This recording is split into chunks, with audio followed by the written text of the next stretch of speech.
राष्ट्रीय शैक्षणिक धोरणाविषयी चर्चा करताना आज आपण शाळा व महाविद्यालयात कोणती शिक्षण पद्धती वापरतो हा विचार करायला हवा।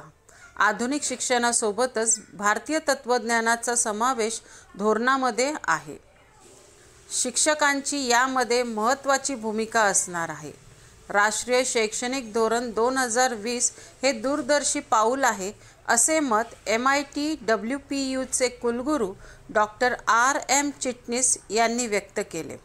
भारतीय शिक्षण मंडळ पश्चिम महाराष्ट्र प्रांत आणि जय गणेश शिक्षण महाविद्यालय यांच्या वतीने राष्ट्रीय शैक्षणिक धोरण 2020 द्वारे शिक्षकांच्या शिक्षणाच्या समग्र विकासासाठी भारतीय ज्ञान प्रणाली या विषयावरील पहिल्या राष्ट्रीय परिषदेचे आयोजन नरे येथील जाधवर शैक्षणिक संकुलाच्या सभागृहात करण्यात आले होते। परिषदेच्या उद्घाटन प्रसंगी MIT WPUचे कुलगुरू डॉक्टर RM चिटणीस, डॉक्टर दत्तात्रय तापकीर, संस्थेचे प्राचार्य डॉक्टर सुधाकर जाधवर, ॲडव्होकेट शार्दूल जाधवर, सुरेखा जाधवर यासह प्राचार्य शिक्षक उपस्थित होते।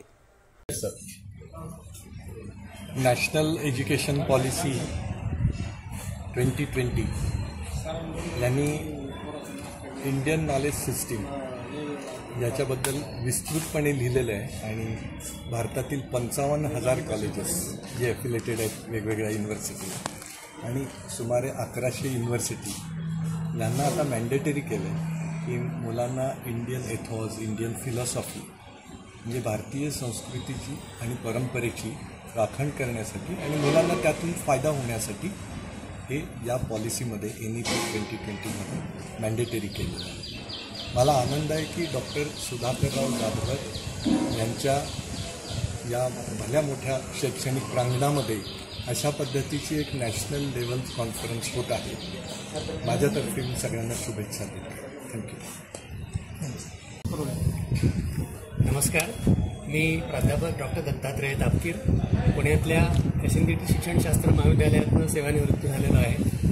आज ते जय गणेश शिक्षणशास्त्र महाविद्यालयामध्ये जे नॅशनल कॉन्फरन्स आयोजित केली आहे ही भारतीय ज्ञान प्रणाली इंडियन नॉलेज सिस्टीम हे अत्यंत महत्त्वाचे आहे आणि काळाची गरज असणाऱ्या विषयाबद्दलची कॉन्फरन्स आहे। याचा मला अत्यंत आनंद होतो आणि या कॉन्फरन्समध्ये सहभागी व्हायला मला मिळत आहे, त्यामध्ये माझे विचार व्यक्त करायला मिळत आहे, याबद्दलही खूप आनंद होतो। मित्रहो, आपल्या नव्या शैक्षणिक धोरणामध्ये भारतीय ज्ञान परंपरा याचा समावेश करण्यात आलेला आहे आणि आवर्जून असा आग्रह धरण्यात आला आहे की अगदी शालेय स्तरापासून ते महाविद्यालयीन स्तरावरती सर्व स्तरावरती आपल्या विद्यार्थ्यांना आपल्या देशातल्या प्राचीन ज्ञानाची कल्पना येते की भारत देश प्राचीन काळापासून सर्व ज्ञानशाखांमध्ये कसा प्रगत होता, त्यामध्ये काय काय प्रगती झाली होती, किती ज्ञानाचा साठा आहे याबद्दल अनेकदा आपले विद्यार्थी आणि प्राध्यापक देखील शिक्षक देखील अनभिज्ञ असतात, माहीत नसतं किंवा काहीतरी अंदाजपंच काहीतरी जुजबी माहिती असते।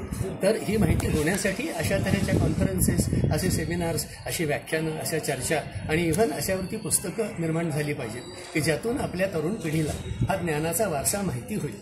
भारताचा हा प्राचीन वारसा असलेला इतिहास, त्यामध्ये असलेलं विज्ञान, अनेकदा असं वाटतं की भारतामध्ये फक्तच धर्म, फक्तच तत्त्वज्ञान किंवा फक्त साहित्य, कला, नाटक होतं का? तर असं नाही। आपल्याकडे असलेली गणिताची प्रगती, विज्ञानाची प्रगती, टेक्स्टाईल इंडस्ट्री, वस्त्रोद्योग होता, मेटलर्जी, धातुशास्त्र होतं, सर्वच तऱ्हेच्या आणि मग बाकी स्थापत्य आहे, शिल्प आहे, संगीत आहे, नाट्य आहे, अध्यात्म आहे, आयुर्वेद आहे, अशा सर्व आणि योगशास्त्र आहे, उद्या योगाने योगदिन पण आहे। त्यामुळे ह्या सर्व ज्ञानशाखा आणि या सगळ्या एकमेकांशी जोडलेल्या पण आहे। बहुविद्याशाखी असे स्वरूप होतं।